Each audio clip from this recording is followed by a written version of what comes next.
Once upon a time, in the ancient land of India, their wise and compassionate teacher, Gautama Buddha, spoke words that surprised his disciples and shocked the people of an entire town. He had asked one of his devoted monks to accept the invitation of a courtesan and stay at her home. To many, it seemed unusual, even controversial, but to the Buddha, it held a deeper purpose, a profound lesson on truth, compassion, and the quiet strength of inner purity. Buddha was not a man bound by rigid rituals or dogma. He journeyed from village to village with thousands of monks, sharing not fear or judgment, but peace, clarity, and liberation. Though he owned nothing, he offered the greatest gift, a path to awakening. And during one monsoon season, a simple act of hospitality from a woman of grace would reveal just how powerful that path truly was. Every year, when the rains came pouring down, travel became nearly impossible. Roads were washed away, and forest paths turned into rushing streams. So, during these months, Buddha and his monks would pause their journey and remain in one town, each monk staying wherever space and kindness allowed. On one such rainy day, a young monk named Ananda set out to collect alms in the town. He was gentle in manner, thoughtful in gaze, his presence both calm and dignified. As he moved through the marketplace, he met a woman known for her beauty, her grace, and her profession. She was a courtesan, a woman who danced, entertained, and lived apart from the conventional life others knew. Society saw her with mixed eyes, some with admiration, others with judgment, but she had her own quiet dignity. She noticed Ananda and offered him food. With a smile, she said warmly, "I hear the monks are looking for shelter. Why don't you stay at my home?" There was no malice in her tone, only curiosity and perhaps a playful challenge. Ananda, ever respectful, responded with gentle words. "Thank you for your kindness, but before I accept, I must ask my teacher where I should stay." She laughed softly and said, Your teacher must decide? Very well, go and ask him. I'd love to know what he said."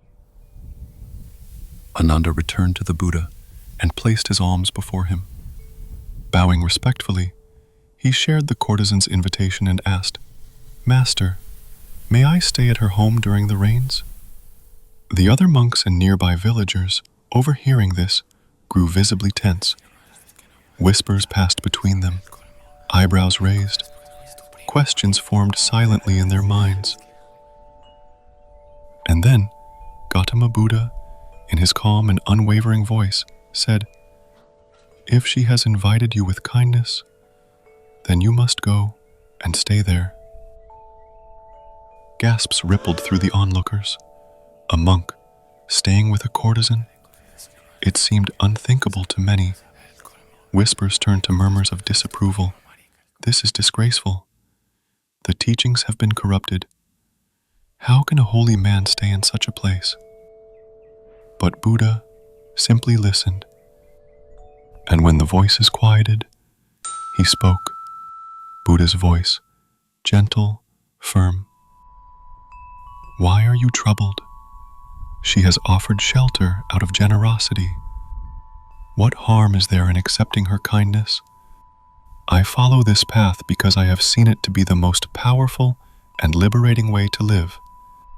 If you believe her way is stronger, more transformative than this path of truth, then perhaps I should go and learn from her instead." There was no anger in his words, only clarity. Some listeners were humbled, others turned away, unable to understand. But Ananda, with quiet dignity, made his way to the woman's home. Her home was fragrant with incense, filled with the soft melodies of music and the delicate charm of artistry. Seeing the monk's simple, rain-soaked robe, she offered him a fine silk wrap to keep warm. He accepted it with gratitude, wrapping himself with grace. She prepared a meal, rich, nourishing, and offered with sincerity. He ate it slowly, mindfully. That evening, as was her custom, she performed a dance, an elegant, graceful expression of her art. Ananda sat, still as a mountain, watching with full awareness, not with desire, not with judgment, but with the same presence he would offer to a falling leaf or a flickering flame. Outside, people gossiped. He's enjoying the comforts. Look at the silk. Listen to the music. Surely he has strayed from the path. But they could not see what was truly unfolding. Day after day, the rains continued, and within the walls of that home, something began to shift. The courtesan who had seen admiration and lust in many eyes now saw something different. A gaze that held no demand, a presence that asked for nothing, a stillness that embraced her without expectations. His silence was deeper than speech, his calm stronger than any lecture, and in that silence she began to reflect. By the time the rains ended and the paths had dried, the monks gathered once more to continue their journey. Ananda returned to the Buddha's side, but this time he was not alone. Walking beside him, with her eyes lowered in reverence and her spirit awakened, was the woman who had once been judged. She now wore the robes of a seeker, a female monk, a student of the path. This is the power of true presence. Ananda had not preached. He had not corrected. He had simply been authentic, still, and rooted in truth. And through that, he became a silent mirror for another soul to see her own light.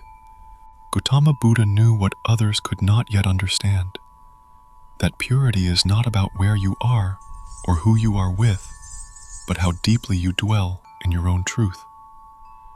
So, the next time you are quick to judge, pause, breathe, and remember, even a single candle, when unwavering, can light up the darkest of places.